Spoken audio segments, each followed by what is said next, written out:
Reo Warrior, Sargent, dalam kita berdoa, sa pinagkano ng kapaliwanag at kung sa kapatid. So, ito mga kapatid, nasa muling bahagi na po tayo ng gawain ng ating pinakamamahal ng Panginoon. Ito po ang pag-aaral ng ating banal na salita. So, ito mga kapatid, manatili po tayo manalangin sa ating pinakamamahal ng Panginoon Jesus. Huwag po ang mga mahal ng Panginoon sa hapon ito kami pinagpapasalamat. At muli, mahal na Panginoon, kami pinagkatipon-tipon mo, mahal na Panginoon, pag-ikoy ang isang bahin. Mahal na Panginoon, sa mga oras na ito, muli, hinihiling mo na buksan mo aming mga puso, mahal na Panginoon, mga isipan, upang maunawaan namin ang iyong banal na salita. At ito po, mahal na Panginoon, magsilbing lakas ng aming pananampalataya. Mahal na Panginoon, bago ang lahat, muli kang humihingi ng kapatawaran.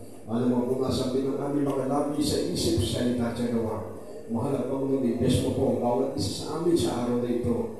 Gayon din, mahal na Panginoon, sa aking sa galong akin naman, mahal na Panginoon, wala akong magagawa kung wala akong mahal na Panginoon. Muli mo kong daluyan, mahal na Panginoon, ang iyong karunungan upang muli namin pagsaluhan, mahal na Panginoon, pag-usapan ng salita. Mahal na Panginoon, ito po kami pagsamundan namin sinasaway ang lahat ng magiging hadlang sa aming pakikinig, mga brutong antong lumayas kayo sa pangalan ng aming pinakamamahal na Panginoon Jesus. Amen, amen. Pagiging din ako ng mga Panginoon. At sa oras nito, mga kapatid, tayo na po ay tuloy-tuloy. At bago pong lahat, ang po yung papaamon ng aking pagpupuri, pagsamba, pagdalawang hati, paparangal sa ating pinakamamahal na Panginoon Jesus.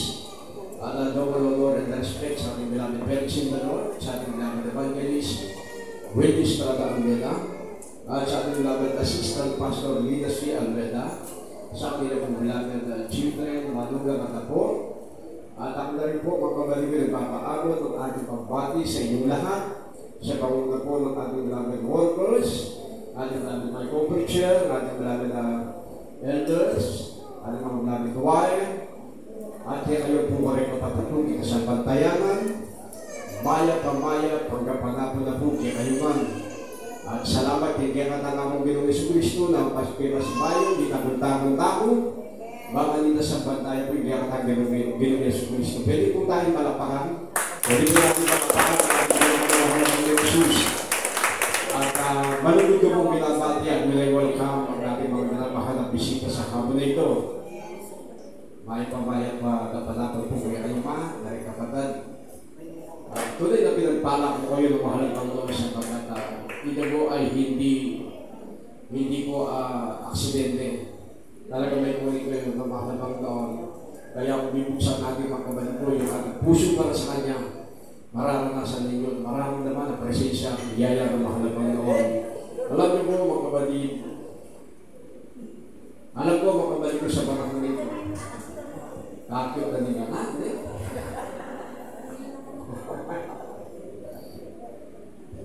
Sa hapon nito mga kapatid, alam niyo po mga minamahal, gusto ko pag-usapan natin sa panahon nito.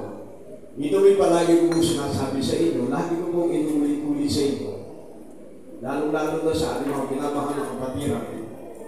Alam niyo po sa panahon nito, hindi ningit sa ating mga minamahal na lumalaga ng mga kapatid ko yung mga bagay na ito po mga kapatid na nagpapalayo mga kapatid ko sa pag-ibig at pagsensya ng mahal ng Panginoon. Alam niyo mga kapatid, gusto ko maunawaan ninyo na sa kabila ng ating mga kalagayan sa buhay, alam ko po mga minamahal, tayo po'y dumaranas minsan mga kapatid ko ng kahirapan, mga pangangailangan natin mga kapatid, minsan hindi natin makamit.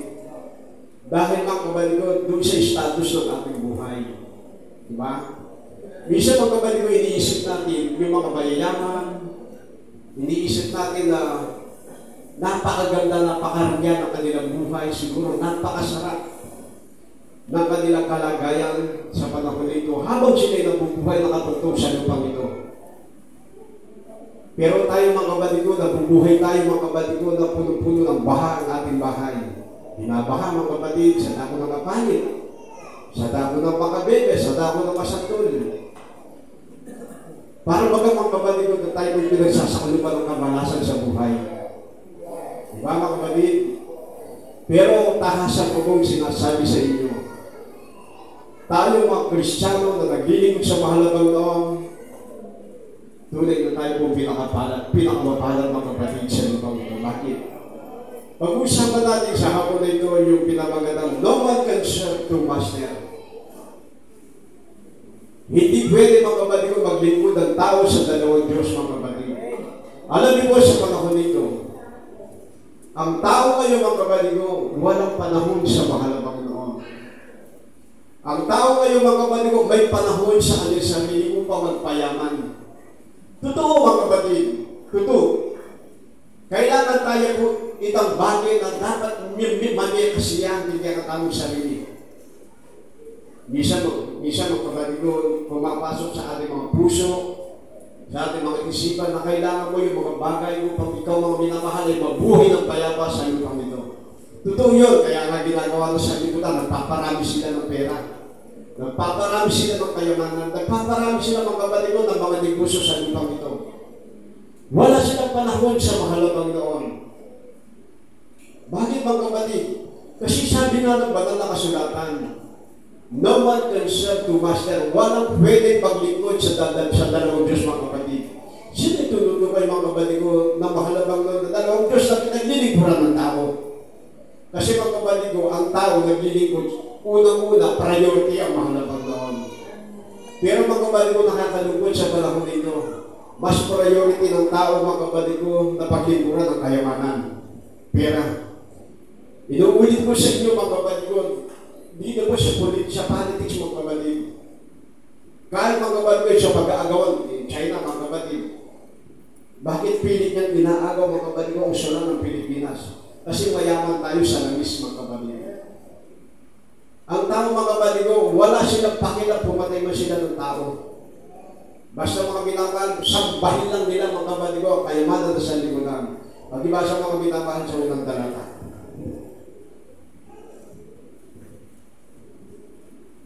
Mula po sa aklat ng Mateo, Kapitulo 6, ang versikulo po ay 24. Sino may hindi makapaglilingkod sa dalawang Panginoon, sapagkat kapupuotan niya ang isa at iibigin ang ikalawa, o kaya'y magtatapas siya sa isa at pawawalang halaga ang ikalawa. Hindi kayo makapaglilingkod sa Diyos at sa mga kayamanan. Palakpakan po natin ang ating pinakamahalagang Lord. Alam niyo mga kapatid, subukan mo puntahan ng mayaman. Ipagkilala mo pangalan ng mahalagang ano sasabihin sa'yo, wala akong pakialam dyan. Wala akong panahon. Diba? Yan ang sasabihin sa atin. Kasi mga kapatid, bakit ka sasagutin ng mga negatibong ganitong sagot? Kasi nakikita nila sa status ng buhay mo. Ang mga mayayaman, ang mga may pera, mga kapatid ko, bumabasa sa katayuan nila. Kapag sila po, mga kapatid ko, ay nagtatamasa ng kayamanan sa sanlibutan, kahit hindi na nila mga kapatid ko bigyan ng puwang sa kanilang puso ang mahalagang Panginoon o kailangan. Meron tanong, yung bang mga mayayaman, mga kapatid ko, na sumasamba sa kanilang mga pera, handa silang pumatay ng tao, mga kapatid ko, na dahil sa pera, handa sila mga kapatid ko, mang-agaw ng iba't ibang pagkaari na hindi naman sa kanila ng dahil sa pera.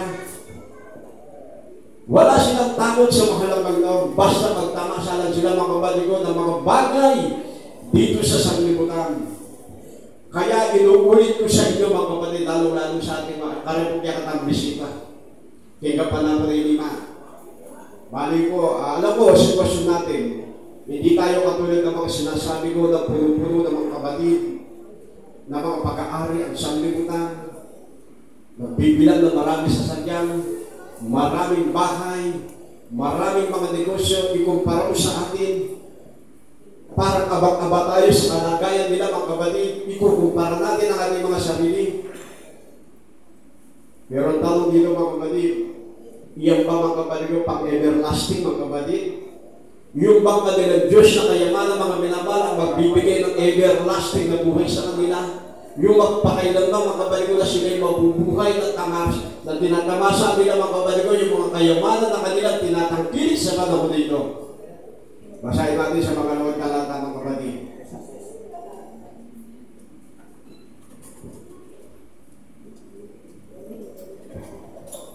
Dito po sa list mo naman, Kapitulo 11, versikulo 8 at 9. Oo, kung ang tao ay mabuhay ng maraming taon, magalak siya sa lahat ng yaon, ngunit alalahanin niya ang mga kaarawan ng kadiliman sapagkat magiging marami lahat ng dumarating ay walang kabuluhan. 9.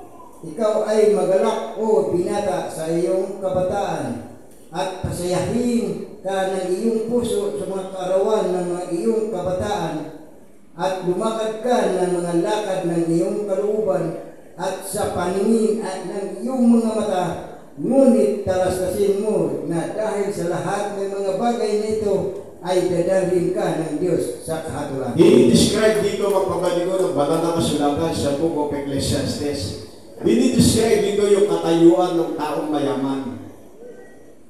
Ang sabi niya, sige, magalak ka sa iyong tinatanggilik. Magpakagulo ka, magpakasawa ka. Ang sabi niya, pero alalahanin mo, may na may kadiliman. Sinasabi dito ng Bible, alalahanin mo na may hangganan ng buhay mo. Yun yung sabi ng Bible.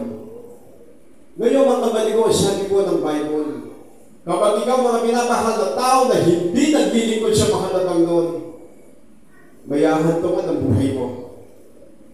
Kasi magkabaligo, sabi ng Bible at sa paningin, sabi ng iyong mga mata, ngunit talastasin mo na dahil sa lahat ng mga bagay dito, dadalhin ka ng Diyos sa kahatulan.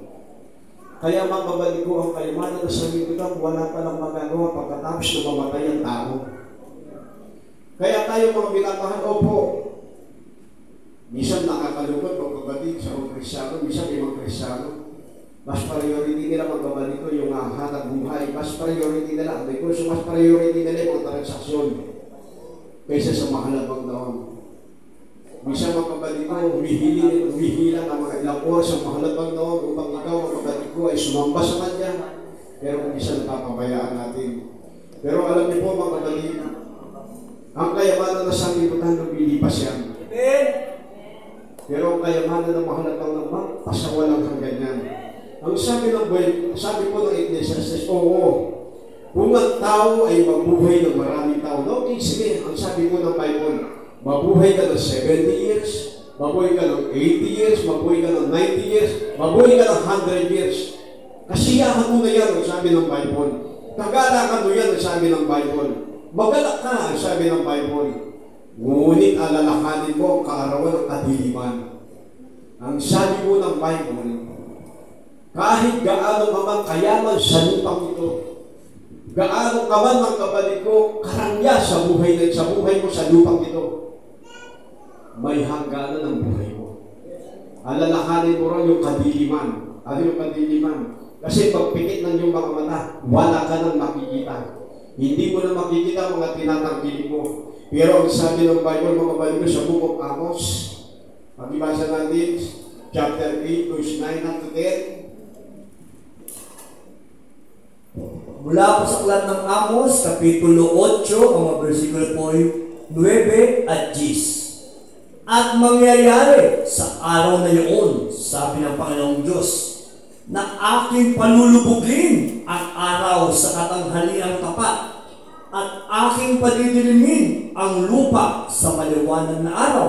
At sa 10 po, at aking papalitan ng panaghoy ang inyong mga kapistahan. At taghoy ang lahat ninyong awit, at ako'y maglalagay ng kayong mga gaspang sa lahat na balakang at kakalbuhan sa bawat ulo, at aking gagawin gaya ng pagtaghoy sa isang bugtong na anak, at ang wakas niyaon ay gaya ng mapanglaw na araw. Amen. Kita nyo mga kapatid, kaya sinasabi ko mas papalan tayo. Yes, amen. Ang sanglibutan mga kapatid, mas pinapriority nila na ginodiyos nila ang pera. Ginodiyos nila mga kapatid ko, kapaligiran mga kapatid.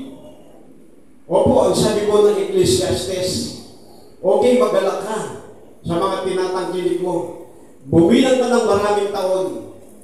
Okay, sige, gawin mo na yung lahat ng luho sa buhay mo. Ibig sabihin ng mga kapatid ko, hindi mo binibigyan ng priority ang mahalagang noon.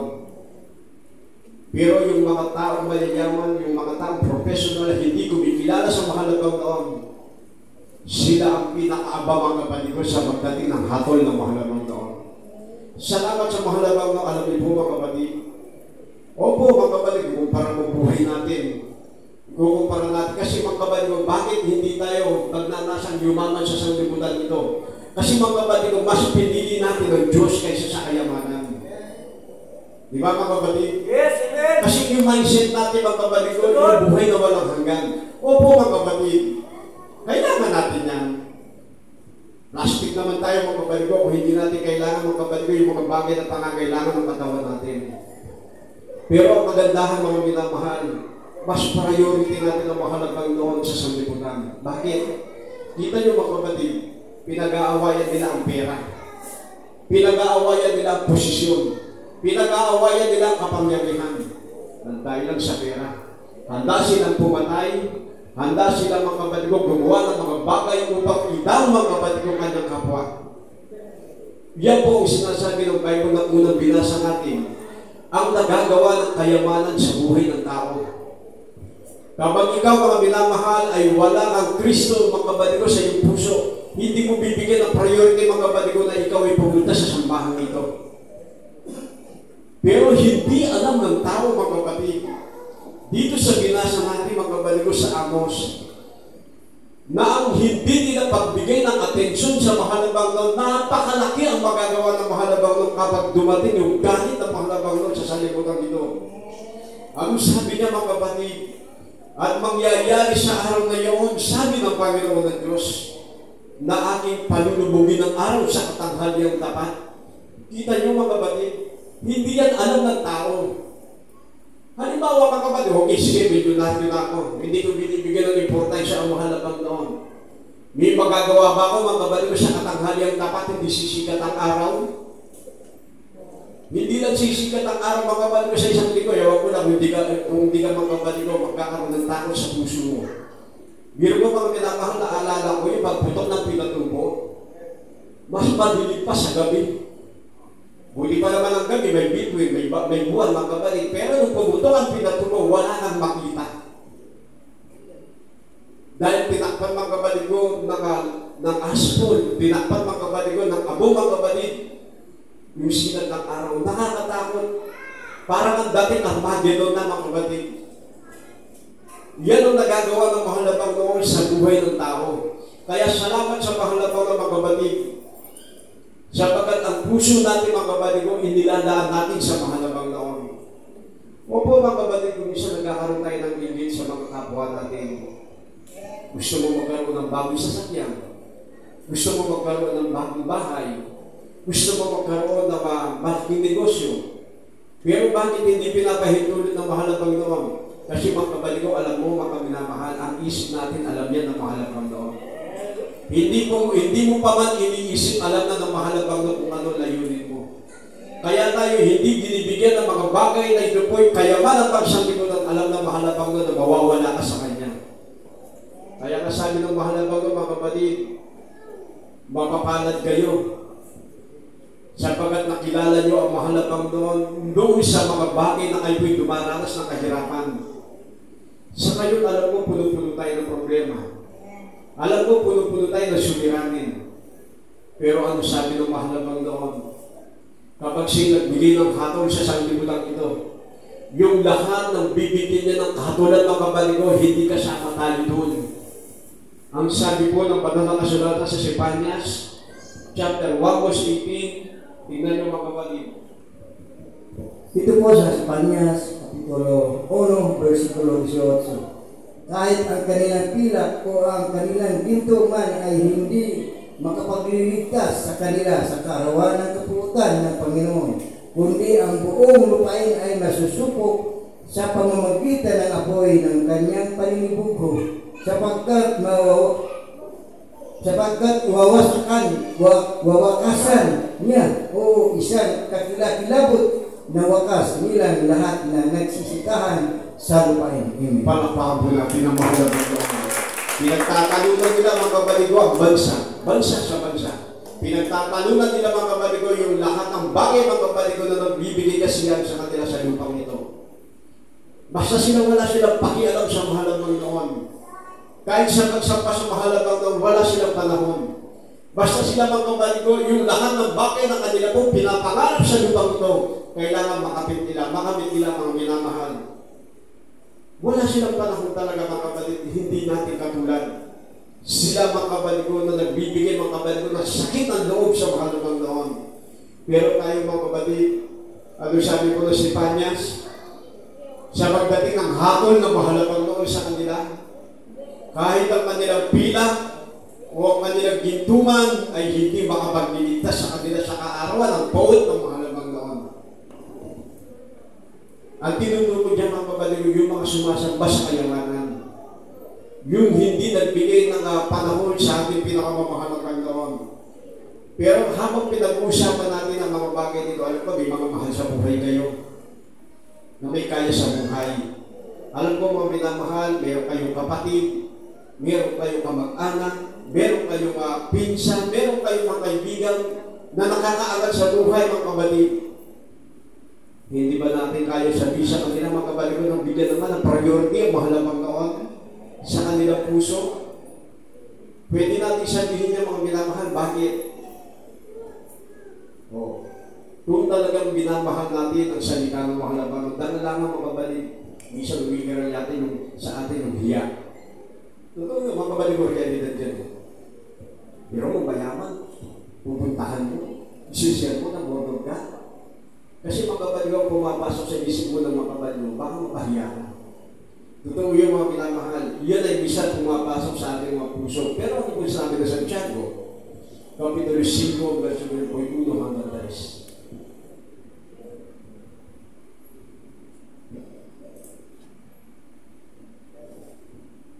Santiago. Ito po sa Santiago, Kapitulo 1, versikulo 3. Yaman nalalaman na ang pagsubok sa inyong pananampalataya ay gumagawa ng pagtitiis. Tayo mga kapatid, hanggang 3 kami basa natin. Santiago 5, 1 hanggang 3. 5, chapter 5, verse 1 ako. Dito po sa Santiago, Kapitulo 5, versikulo 3. 1 hanggang 3. Magsiparito ngayon kayong mayayaman, kayong magsitangis at magsihagulgul dahil sa mga kaligtaan ninyong sa inyong darating. Ang inyong mga kayamanan ay mga bulok at ang inyong mga damit ay nagingat-ngat ng tanga. 3. Ang inyong ginto at ang inyong pilat ay ginakalawang na, at ang mga kalawang na ito ay siyang magiging patutuo laban sa inyo, at gaya ng apoy na lalamunin ang inyong laman, kayo'y nagtipon ng inyong mga kayamanan sa mga huling araw. Kita nyo mga kapatid, alam nyo dito sa Kongreso, sa Senado, hanggang ngayon pinagtatalunan pera. Diba? Ang yayaman ng nila mga kapatid, mga professional sila mga kapatid, wala pa silang satisfaction. Hanggang ngayon pinagtatalunan nila mga kapatid yung mga dinakaw nilang pera ng dahil sa Rose Project. Wala silang panahon na pag-usapan ng salita ng mahalagang. Pero alam niyo po sa Senado, iba-ibang mga fellowship niya mga kapatid. Yung mga tinatagli, mga minamahal ng mga senador. Pero alam niyo mga minamahal, hindi man lang mabigyan ng pagkakataon ng salita ng Diyos mga kapatid ko kung paano magkaroon ng takot ng tao upang gumawa mga kapatid ng kasalanan. Pero mga kapatid ko, sabi ng Bible, magsiparito kayong mayayaman. Binabalaan sila ng mahal ng Panginoon. Hindi tayo kasama doon kasi alam ng mahal ng Panginoon na sa Kanya na tayo. Ang tinutukoy dito mga kapatid ko, yung mga mayayaman na hindi nagbibigay ng priority sa mahal ng Panginoon. Kaya tayo mga kapatid, malapit na pagbabalik ng mahal ng Panginoon. Kasi mga kapatid ko, itong panahon na ito mga kapatid, nararamdaman mo na. Yun talaga unting-unting pagbabalik ng mahal ng Panginoon. Kita niyo mga kapatid, ito sinasabi ng Bible. bago bumalik ang mahal na Panginoon, magkakaroon tayo ng kahirapan dito sa lupang ito. Magkakaroon tayo ng kapigatian, mga kapatid. Isa na po, mga kapatid, itong climate change natin. Totoo yung mga binabat sa sobrang init, maraming magiging apektado, mga kapatid. Akala nyo, physical lang ang minamahal. Physical lang, mga kapatid ko, magiging apekto, mga kapatid ko, sa pagdating mga minamahal ng isang bagay na sinasabi ng banal na kasulatan na ultimong mga bagay mapupugnog dahil sa init. Ngayon lang, mga kapatid, yung mga ibang negosyo kayo, mga minamahal na apektuhan dahil sa climate change. Siyempre, natural mga minamahal kapag kapansilinan sana, maraming apektado, maraming mahihirapan. Pero ang tao, mga kapatid ko, sadyang hindi, mga kapatid ko, nagbibigay ng importansya sa mahal na Panginoon. Ano pong sabi po na 2 Peter, chapter 3, verse 10? Mula sa ikalawang sulat ni Pedro, 3:10, datapwa darating ang araw ng Panginoon na gaya ng magnanakaw na ang sangkalangitan sa araw na iyan ay mapaparang nakasabay ng malaking ugo at ang mga bagay sa langit ay mapupugnaw sa matinding init at ang lupa at ang mga gawang nasa lupa ay pawang masusunog. Amen. Yan ang hindi alam ng tao. Yan ang hindi alam ng sanlibutan. Hindi nila binibigyan ng priority ang mahal na Panginoon. Hindi nila alam, mga kapatid ko, pupugnawin lang ng mahal na Panginoon yung pinagtatalunan nila sa lupang ito. Yes, amen! Hindi nila alam, mga kapatid ko, tunawin lang ng mahal na Panginoon yung mga bagay na kanila po pinagnanasaan sa lupang ito. Kaya mapapala tayo, mga kapatid. Hindi man natin mga minamahal natatamasa yung mga buhay pang sanlibutan. Pero pasalamatan natin ang mahal na Panginoon sapagkat hindi naman tayo pinababayaan ng mahal na Panginoon. Kahit paano, mga minamahal, amen, praise the Lord.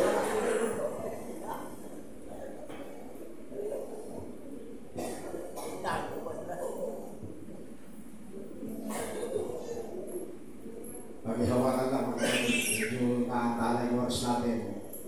Alam nyo, mga minamahal, ang sabi po ng Bible, kasi sa point na yung mga minamahal ko, minsan ang tao, minsan pati Kristiyano na apektuhan dito. Minsan tinutokso sila ng kalaban ng mahalagang noon. Binibigyan sila ng opportunity. Binibigyan sila ng isang bagay na ito po ay alam nila, mga minamahal, na pagpapala para sa kanila. Pero masasacrifice ang paglilikod nila sa mahalagang noon. Yan, mga minamahal, ang ginagamit ng kalaban. Ngayon sa sanlibutan, ang sabi ko nang binasa natin ang unang talata, dito, tinukoy niya kayamanan. Pero ang totoo na, mga kapatid ko, ang sinasabi ng mahal na Panginoon, hindi kayo makapaglilingkod kay Satanas at sa Diyos. Kasi, mga kapatid ko, bakit yung tinutukoy, mga kapatid ko, si Satanas, doon siya tinutukoy ng kayamanan. Di ba, mga kapatid ko, yung tinutokso ni Satanas ang mahal na Panginoon ng secret 40 days?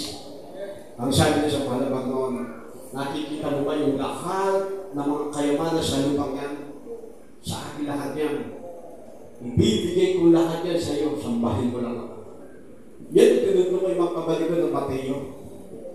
Hindi lang sinabi ng mahal na Panginoon na hindi kayo makapaglilingkod kay Satanas at sa Diyos. Pero totoo ng mga kapatid, siya ang tinutukoy ng mahal na Panginoon. Tingnan niyo ang tao mga minamahal na dahil sa busy sa lupang ito, nagpapayaman, hindi nila mga kapatid ko binibigyan ng panahon ng mahal na Panginoon. Pero hindi nila alam, mga kapatid ko, malapit ang pugnawin ng mahal na Panginoon ang mundong ito. Bakit? Realidad ng salita ng Diyos, mga kapatid. Kaya mapapalad tayo. Mapapalad tayo, mga minamahal, na simple ang buhay. Mapapalad tayo, mga kapatid ko, na tayo simple na tinawag ng mahal na Panginoon. Mapapalad tayo, mga minamahal, na simple lang, mga kapatid ko, ating kabuhayan. Mapapalad tayo, mga minamahal, sapagkat binibigyan natin ng priority ang mahal na Panginoon kaysa kayamanan. Naunawaan niyo, mga kapatid, palapakan natin ang ating Diyos ng mahal na Panginoon. Alam niyo, wala naman talaga magagawa ang kayamanan ng tao kapag ang mahal na Panginoon ang kumilos sa Kanya. Kaya nga simple tayo, mga kapatid Kaya nga tayo may mga Kristo na nagbibigay ng priority sa mahal na Panginoon anytime, any day, any night. Dumating man yung mga bagay, mga minamahal na tayo kukunin ang mahal na Panginoon, hindi man tayo natatakot. Bakit? Para sa atin, reward yan Sa pagpikit ng mata natin, kasama na natin ang mga halabaw na hawak-hawak ng kamay mo, papunta doon sa langit. Pero ang mayaman, o sige, basahin natin last verse tayo. Dito sa kapon ng Lucas. Po sa aklat ng Lucas, Kapitulo 12, versikulo 16 hanggang 20. At nagsaysay siya sa kanila ng isang talinghaga na sinasabi, ang lupa ng isang taong mayaman ay namumunga ng sagana at iniisip niya sa sarili na sinasabi, ano ang gagawin ko sapagkat wala akong mapaglagyan ng aking mga inaaning bunga. At sinabi niya, ito ang gagawin ko, ididiba ko ang aking mga bangal at gagawa ko ng lalong malalaki at doon ko ilalagay ang lahat ng aking butil at aking mga pag-aari. 19. At sasabihin ko sa aking kaluluwa, marami ka ng pag-aaring nakakamanig para sa maraming taon. Magpahingalay ka, kumain ka, uminom ka, matuwa ka. 20. Datapwat, sinabi sa kanya ng Diyos, ikaw na haling, hingin sa iyo sa gabi ito ang iyong kaluluwa at ang mga bagay na hinahanda mo ay mapapa sa kanino kaya. Amen. Palapakan natin ang ating pinakamamahal na tao. Tingnan mo, hindi alam ng tao. Sinamba nila mga baligo o kayamanan. Sinamba nila si Satanas, pero hindi nila alam kontrolado pa rin sila na mahal ng Panginoon. Di ba sabi po ng Luke? Ang sabi dito, kaluluwa ko, magpahinganay ka na. Kaluluwa ko, magpakasaya ka na sapagkat limpak-limpak na ang ating pag-aari. Di ba mga kapatid ko sa Senado, sa hearing? Hindi mang bold ang pinag-uusapan mga kapatid ko ng storage nila. Hindi lang bag, warto mga kapatid, itinatambak nila yung mga pera pa nilang kinupuluhan. Sila yung tinutukoy ng Bible, kaluluwa ko, sabi ng isang congressman, bibili ako ng sarili ko private jet plane. Di ba meron, di ba? Bibili ako ng mga luxury car kasi hindi ko na alam kung saan ko ilalagay ang ating pera. Nagpakasasa sila mga kapatid. Pero hindi nila alam sa huling panahon. Ano sabi ng Bible? Ikaw mahaling. Nagpapakasasa ka. Nagpapakaligaya ka sa kayamanan na tinatangkilik mo na hindi naman sa'yo. Sa gabi ito, kukunin ko yung buhay, may magagawa ka pa. Yan ang hindi nila kaya paghandaan. Ang mayaman mga kapatid ko, takot mamatay. Kasi marami silang iiwanan. Na ito po yung importante sa atin, sabagat kanilang i-Diyos yan. Takot silang mamatay. Pero tayo maghirap mga kapatid, nasimple ang buhay. Anytime, sa pagpikit ng mata mo sa araw nito, wala kang kinatatakutan. Sabagat alam mo mga kapatid, kung ikaw ay dumalas mga kapatid mo, nasimple buhay dito. Sa pagpikit ng iyong mata, kung ulit ka ng mahal na Panginoon, makikita mo yung mansion mo na inilaan ng mahal na Panginoon. Simula kung ikaw ay yan mga kapatid mo sabi ng Bible. Kaya sa ating mga minamahal na bisita, karigyan ka tapong bisita. Pinagpala kayo ng mahal na Panginoon. Alam namin mga kapatid, kaya kayo narito sapagkat meron kayong gustong malaman. Meron kayong gustong tanungin sa mahal na Panginoon. Alam niyo po mga kapatid ko, gawain ng Jesus American Mission, hindi lang po gawain na ito po yung aming pinagkikilalang salita ng Diyos. Tandaan niyo po mga kapatid ko, sinishare namin sa inyo dito sa gawain ng Jesus American Mission, puno-puno ng himala ang mahal na Panginoon. Puno-puno ng mga miracle sa mahal na Panginoon. Dito lamang po sa dako ng kapalit. Ilan po sa aming mga pinamahal na kapatiran na dumalas sa mga himala ng mahal na Panginoon. Yung kanilang anak mga kapatid ko nagtataas ng lambat sapagkat high tide mga kapatid ko sa kanilang plasdan. Pag-angat mga kapatid ko ng kanilang lambat mga kapatid ko, tinuklaw mga kapatid ko, kamama yung kanyang anak ng binata. Maya-maya umakyat, sumusuray na sabi niya, Tatang, patuklaw ako ng ahas. Yung bata mga minamahal, naantok na mga kapatid ko, gusto nang matulog. Kasi pagpikit ang kanyang mata, yung kamandang kakalang na mga kapatid.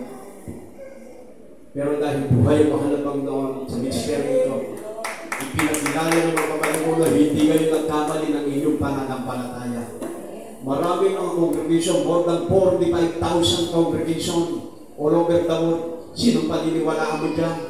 Pero isa lang ang tanda na sinabi ng mahal na daw kapag sinamba mo siya mga kapatid, ang lahat ng bagay nanakip sa iyo. Ang lahat ng mga himala na mahalabang ibibigay sa iyo. At ang lahat ng biyaya na hinihingi mo sa mahalabang noon, ayon sa kanyang kalooban ni pagkakaloob sa iyo. Pero kapag alam ng mahalabang noon na ikaw ay mawawala at sasambahin mo mga kabaligo sa liputan, mananatili ka mga kabaligo na 3 times a day ka lang kumakain, pinakakain ng mahalabang noon, basta hindi ka nang lalayo sa kanyang presensya.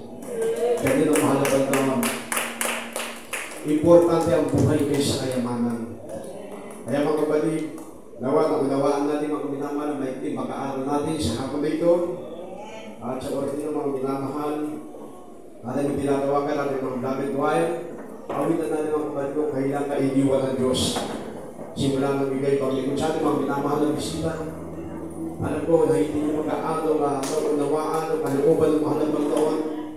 Pero ngayon po ay nais mga kapatid na maglipod sa mahal ng maranasan ng dakilang biyaya ng mahal ng taon. Pagpatuloy kayo sa paglilingkod sa ating pinakamamahal ng mga Yesus. Awitin natin mga kapatid kung kailan ka iniwan ng Diyos.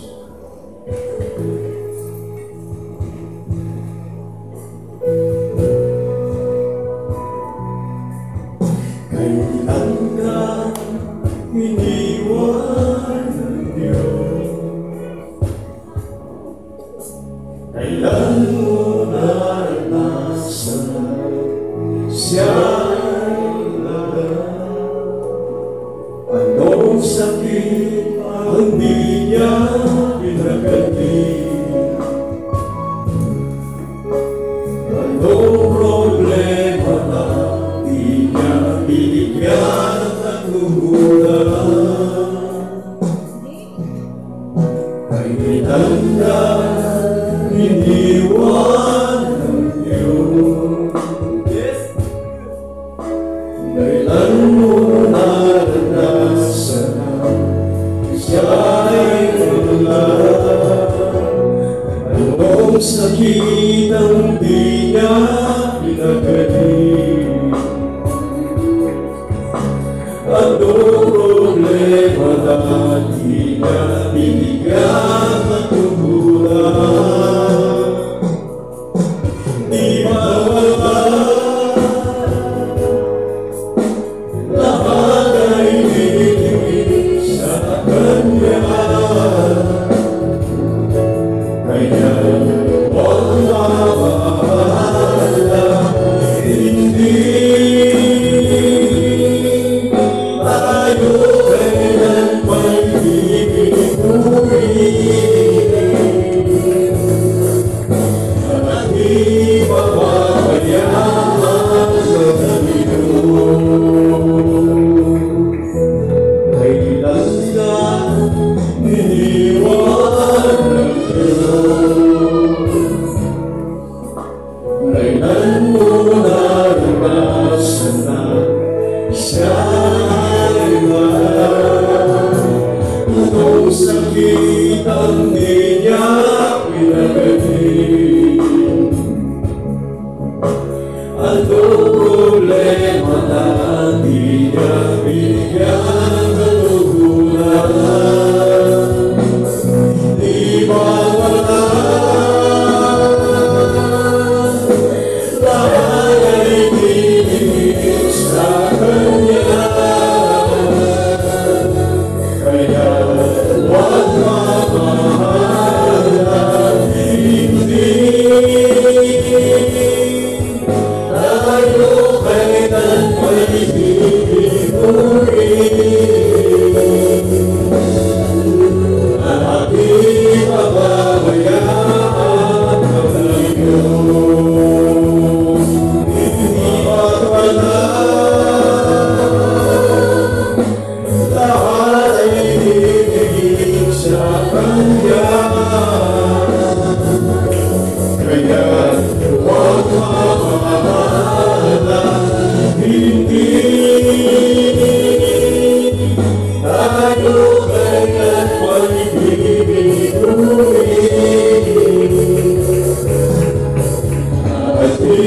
pababayaan ng iyo.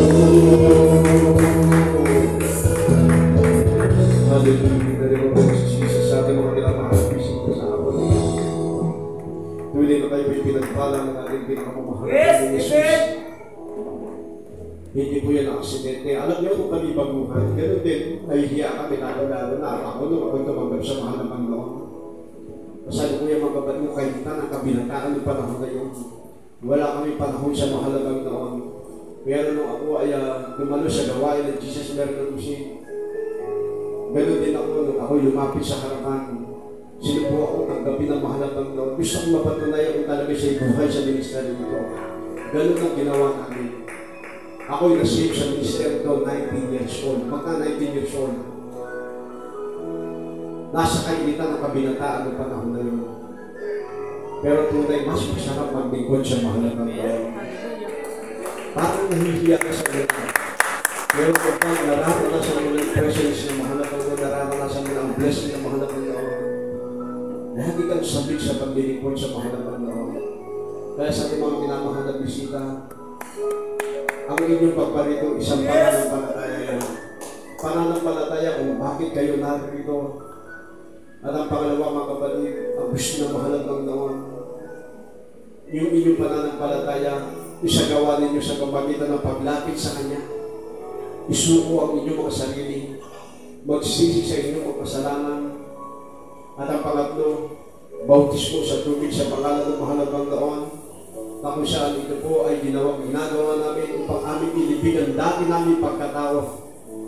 Dati mga kapatid, nung ako'y hindi pa membro ng gawain ng Jesus Miracle Crusade, isa po akong womanizer, drug addict. Kung kami po'y uminom mga kapatid ko, yung mga anak mga kapatid ko, yung Jaco, yung Club Valentino, hindi pa rin kami kontento mga kapatid ko sa Jaco niya mga kapatid. Pag kami na po'y lasing mga kapatid ko, kami mga tropa nagpapaluan ng bote. Parang gaya mga kapatid, nagkakagulo, pagsabit ng umaga, sa kinabukasan, normal na kami, back to normal lang. Ganun ang buhay noon. Pero simula nung maglingkod ako, tumanggap sa mahal na Panginoon, nagpabautismo sa tubig sa pangalan ng mahal na Panginoon, isa na rin ako na nag-share ng Word of God sa inyo. Aming pinatutunan na masarap ang pinagpul sa mahal na Panginoon. Kaya sa mga ito mga minamahal, tanggapin natin ang mahal na Panginoon. Sunod kayo sa may ikling panalangin. At sabihin nyo sa mahal na Panginoon, ganito ang inyong sabihin, mahal na Panginoon, sa oras na ito, ako po'y nagpapasalamat na ako po, mahal na Panginoon, dinala mo sa gawain ito. Mahal na Panginoon Jesus, tinatanggap kita bilang aking Diyos na tagapagligtas. Mahal na Panginoon, patawarin mo po ako sa aking mga kasalanan, simula sa aking pag-iisip hanggang sa mga oras na ito. Mahal na Panginoon, simula ngayon, paglilingkuran kita. Isulat mo po ang aking pangalan sa aklat ng buhay. Hanggang sa iyong pagbabalik, mahal na Panginoon, sasambahin kita. Ito pong aming pagsabot na langin in the mighty name of Jesus. Amen. Kami na lamang po mananalangin sa iyo mga kapatid. Opo, ang parang muli mahal na Panginoon sa hapon dito. Kami nagpapasalamat, mahal na Panginoon. Iba sabi mo, mahal na Panginoon, isa, dalawang kaluluwa na malapit sa iyo. Libong-libong anghel, mahal na Panginoon, nagpupuri sa iyo, mahal na Panginoon. Mahal na Panginoon, Jesus, natin na po ang aming minamahal na kapatid na sila'y tumanggap sa iyo, mahal na Panginoon. Ang kahilingan namin, mahal na Panginoon, sa hapon ito, kung paano mo kami pinagpala, mahal na Panginoon, sa ministeryo ito. Pinatitaan ng mga dakyan, yung panamahal na Panginoon. Iparalos mo sa kanila, mahal na Panginoon, upang mapatunayan namin na ikaw ay buhay sa ministeryo ito. Mahal na Panginoon, pinagpipray namin sila, mahal na Panginoon, na makasama namin sa paglilingkod sa iyo hanggang sa iyong pagbabalik. Ito po kami pagsamad na namin sa pangunang panalangin na kami pinamahal na pastor. In the mighty name of Jesus. Amen. Pwede na kayo ito ang mga kapatid. Huwag kayong mahiya. Welcome kayo sa gawain ng mga kapatid. At kayo mag-uwi sa iyo ng ating blessing sa inyo. So, huwag kayo mga kapatid na iladako sa mas reading. At tayo po mga mahal ay manalangin sa ating pinakamahalagang ng Jesus. Magpasalamat. At lahat ng kahilingan ninyo, Sabihin niyo sa mahal na Panginoon at kung kayo may taglay ng karamdaman, ipatong natin ang ating kaliwang kamay at yung ating kanong kamay, taas natin ang daan ng pagsuko, pagpuputi sa mahal na Panginoon. At kung kayo may mga problema, sabihin niyo sa mahal na Panginoon, dalawang kamay, taas natin. At lahat ng uri ng mga suliranin, sabihin niyo sa mahal na Panginoon, sa pagkatang Diyos natin ay buhay at nakikinig. Lord, ito sama-sama tayo manalangin sa ating pinakamamahal ng Panginoon Jesus. Opo, ang panahon, muli kami pinagpapasalamat mahal na Panginoon sa hapon na ito. Muli mahal na Panginoon, na muli po kami pinagpala mahal na Panginoon sa buong gawain na aming po isinagawa sa hapon na ito. Mahal na Panginoon, pinagpipray namin ang lahat ng aming mga minamahal na kapatid. Saan mo sila mahal na Panginoon, dako naroon mahal na Panginoon, patuloy mo pagpalain ang bawat isa sa amin. Mahal na Panginoon, dinadalangin namin sa hapon na ito ang aming mga minamahal na mga baguhan at tumanggap sa iyo. Patuloy mong itanim sa amin ang mahal na Panginoon, yung pangalan upang sila'y manatili, mahal na Panginoon, na paglingkod sa iyo hanggang sa iyong pagbabalik. Mahal na Panginoon, narito kami sa aming pagkaliling ng mahal na Panginoon. Tugunin mo ang bawat isa sa amin. At ito po, mahal na Panginoon, ay aming pananampalataya na ito'y gagawin mo, mahal na Panginoon. Sa oras nito, sa pamunang panalangin ng aming minamahal na pastor, aming sinasaway ang lahat ng uri ng karamdaman ng mga cancer, leukemia, cancer, lahat ng uri ng sakit sa balat, ubusin ko lagnat, trangkaso, lumayas kayo sa pangalan ng aming pinakamamahal na Panginoon Jesus. Panginoon Paypay, lumayas kayo sa pangalan ng aming pinakamamahal na Panginoon Jesus. Lahat ng uri ng problema, mahal na Panginoon, tayo may binanonggan. Sa iyong kalooban, itasin mo ang lahat ng aming mga panalangin, mahal na Panginoon, sa mga nito, ang mga pagkahilit ng aming mahal na Panginoon. Aming sinasaway ang lahat ng uri ng karamdaman, mahal na Panginoon. At aming inaangkin, mahal na Panginoon, na katumbunan ng aming mga panalangin. In the mighty name of Jesus. Amen and amen. Pumihin ang pagkakamahal na Panginoon sa warin ng mga kapatid. Tayo po mga kapatid ay tatanong ng 3 beses. Huwag magbiro mga minamahal sa pagkatang Diyos natin ang tutulungan sa hapon na ito. At ipakita natin mga minamahal sa pagbagyat at pagsigaw natin. Sa pagkat nasa Bible yan mga minamahal, kapag atin kong sinisigaw ang kapurihan ng mahal na Panginoon, ang mahal na Panginoon tumutulong sa ating mga kapatid. Lahat ay sabay-sabay tumalon. Jump!